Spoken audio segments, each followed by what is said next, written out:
Penguin Random House Audio presents The Proposal by Jasmine Guillory, read for you by Janina Edwards. Chapter 1. Nick Patterson looked around at the perfect Los Angeles day. Clear blue sky, bright green baseball field, warm sun shining down on the thousands of people with her at Dodger Stadium. There was only one thought on her mind. When can I get out of here? Fisher was next to her, his blonde man bun golden in the sun, laughing as he drank warm beer to celebrate his birthday. He and his buddies were talking about lifting, or their latest auditions, or their upcoming car purchases. All of the things his friends always talked about. All of the things Nick couldn't care less about. If she'd known this birthday outing was going to include a bunch of Fisher's friends, she would have at least gotten one of her girlfriends to come along, so she would have someone to talk to. Although, to be fair, it was possible Fisher had told her his friends were coming, and she hadn't been paying attention. She tended not to pay that much attention when Fisher talked.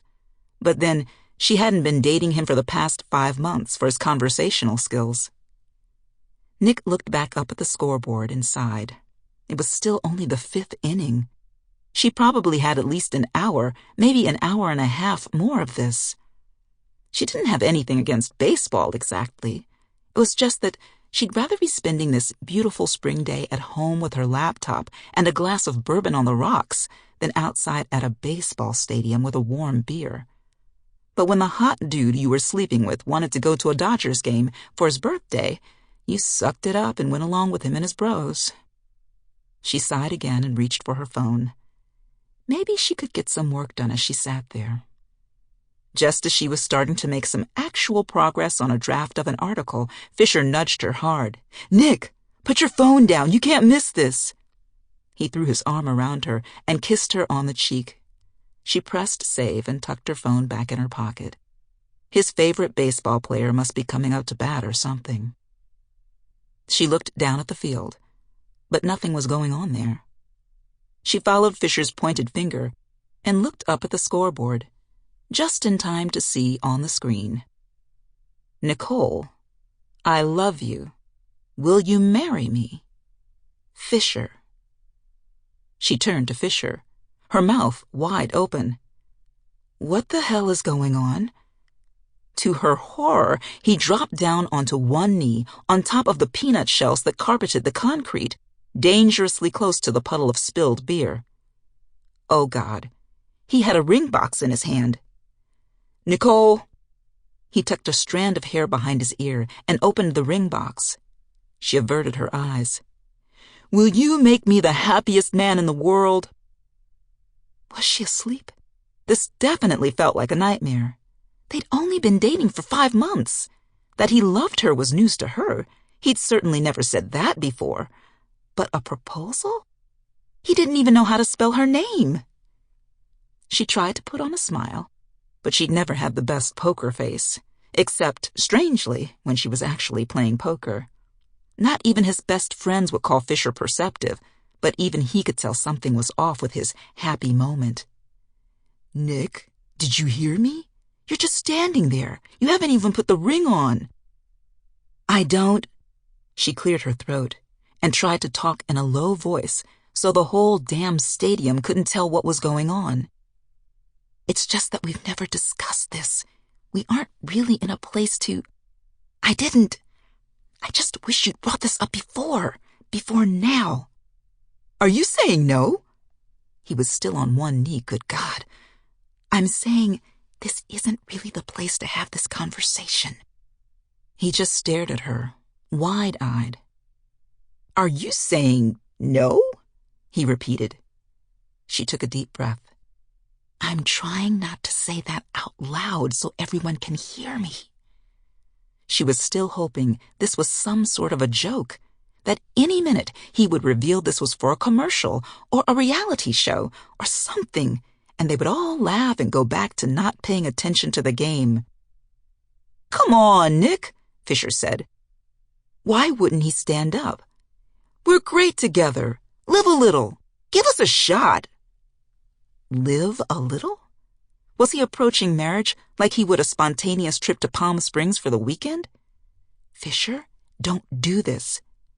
I can't believe you're doing this to me.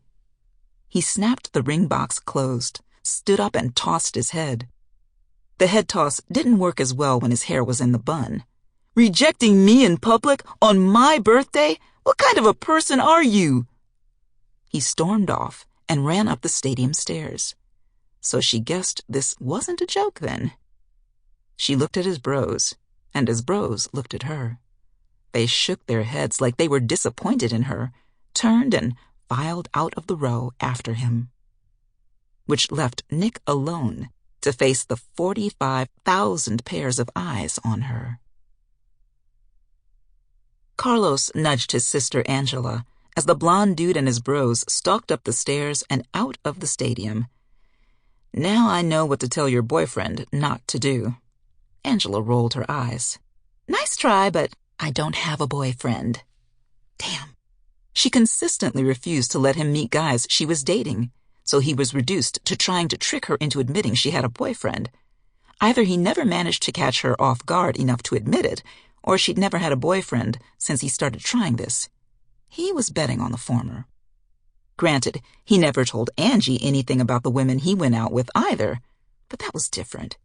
He hadn't dated anyone seriously in years, and none of the women he had minor interludes with these days mattered enough to meet his sister. You have one good point, Angela said. Anyone dating me should definitely not do that. Angela's hand gestures got bigger as she talked. She said they hadn't discussed it. Who proposes to someone if they haven't discussed it, especially in public? He looked back down at the woman, Nicole, now alone in her row. She sat back down and was typing something on her phone. The sun picked out the golden highlights in her dark, curly hair. She was doing a very good job of pretending the whole stadium wasn't talking about her. I feel so bad for her. He couldn't believe she hadn't jumped up to flee the building. The game had started back up again, but no one was watching. Everyone was looking at her, including Carlos. So do I, Angela said. Nicole twirled one of her curls around her finger and pretended to watch the game. Carlos realized he was staring at her and forced himself to look away. He turned to Angela and shook his head. I get trying to make a big romantic gesture and all, and wanting a surprise, but deciding to spend your life together shouldn't be a surprise, Angela said. It should be something the two of you talk about first. Oh, hey, speaking of, he said, did I tell you Drew proposed to his girlfriend a few days ago? She laughed. Really? That's fantastic. I never would have thought a year ago that your friend Drew would be engaged. She looked up at the Jumbotron and then at Carlos. She did say yes, right? He laughed. She did. But then they talked about it first. Carlos looked back at the woman 2 rows down, who had not said yes. She was aggressively not looking at anyone around her. Her hair moved in the breeze that blew through the stadium, and her dark brown skin glowed in the sun. He'd only seen her face briefly up on the Jumbotron, until he'd realized that this real-life drama was going on just 10 feet below him, but he'd seen a striking face with big dark eyes and bright red lips. He wondered how long she was going to stay at her seat. She probably hadn't wanted to leave right away for fear of running into the man-bun guy, which made sense. But if he knew anything about the way things happened in L.A., if she sat here too long, she was in danger of... Yep, there it was. The camera crew. He poked his sister. She looked down and saw the problem immediately. Oh my God, what a nightmare, she said.